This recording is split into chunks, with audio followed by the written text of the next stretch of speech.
What's up, everybody? It's Drew, and I want to welcome you back to Learn How to See Better.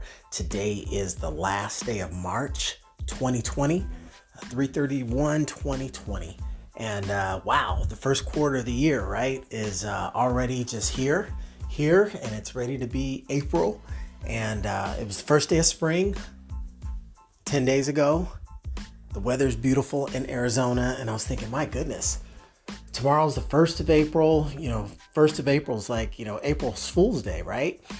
And it's kind of crazy to think that just, there hasn't been like so much to laugh about, lately as a general theme. And I think it's kind of crazy when you think about just like the idea of laughter and joking, and having a sense of humor is always such a positive thing, right? Anything that gets us going, right? Laughing is good for you. Laughing is good for our health, releases good chemicals, get the flowing through the body and making us stronger, all that good positive stuff. But like now it would seem that, just as far as jokes are concerned, the general feel around it, and always that there's, much room for, any kind of fun topics, right?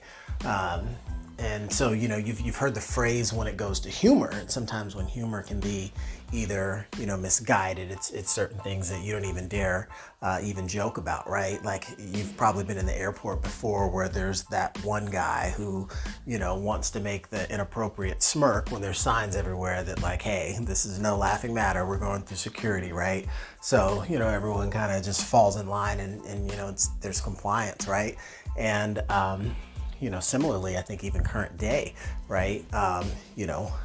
People have different types of humor, right? And it's, it's one of those things where, you have to be aware of how you share information with people. And even if you're joking around about different topics, I think right now there's been like a heightened sensitivity.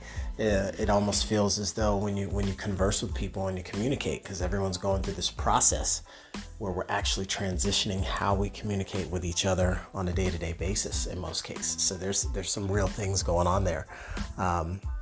So I think so much of the communication landscape dynamic, because it's different now, right? How will we manage to stay connected and see each other face to face, and leverage technology for those connections as the world very quickly adjusts and changes.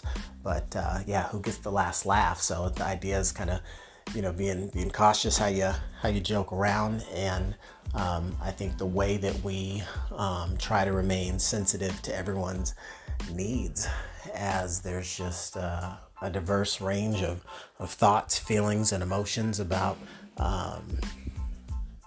key topics or topics that are being talked about a whole lot right now.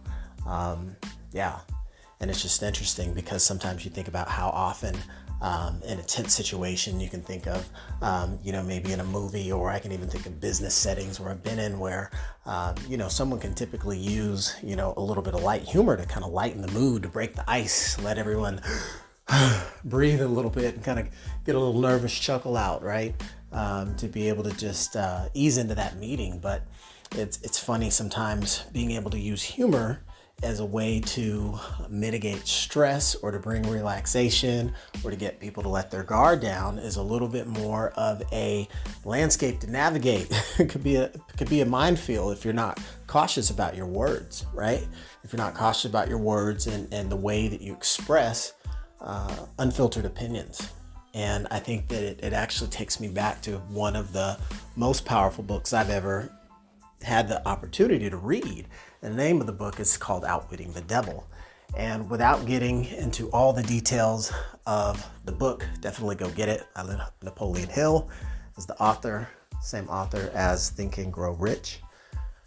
But you'll want to note that there is one of the portions of the book where there's strong advisory regarding, one of the ways that we must be able to have mastery over self.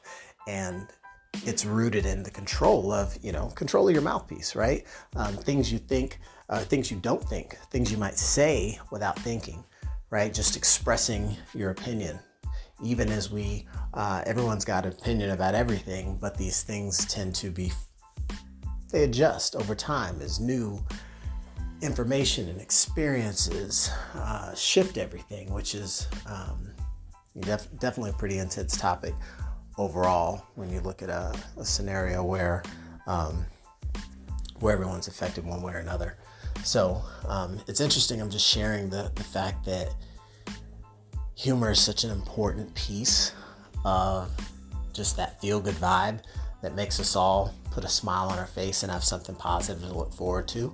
And so I think we have to all be able to still have humor and laughter in our life, right?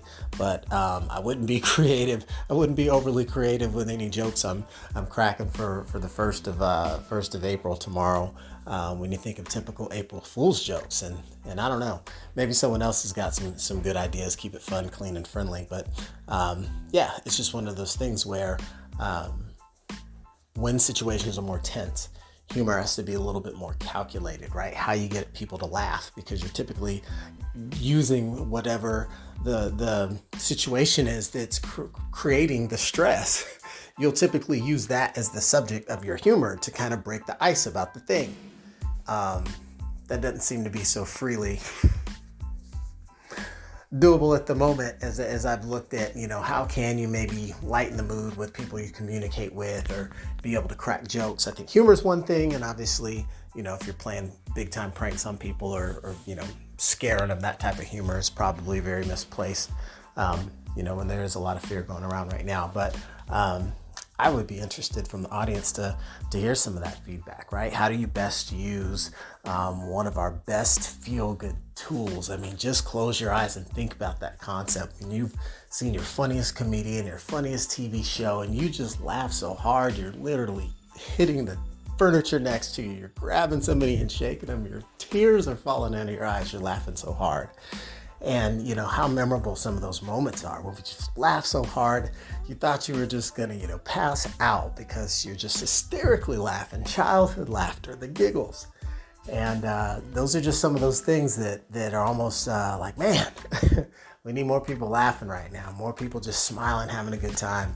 And yeah, just curious to kind of see what the feedback would be if I polled the universe and said, hey, in the most intense times of stress, or at least stress around you, how do you best use humor, good old fashioned ha-ha, to break the ice, to be able to console, right? And be able to provide, some positive energy in the midst of things that might otherwise seem pretty negative. So that's what I just wanted to make a quick episode about today, and wish you all a happy 1st of April, April Fool's Day. No jokes here, but we'll go ahead and get this published out to the public. Hope you enjoy it. Until next time, I'll catch you on a future episode. Talk to you all soon.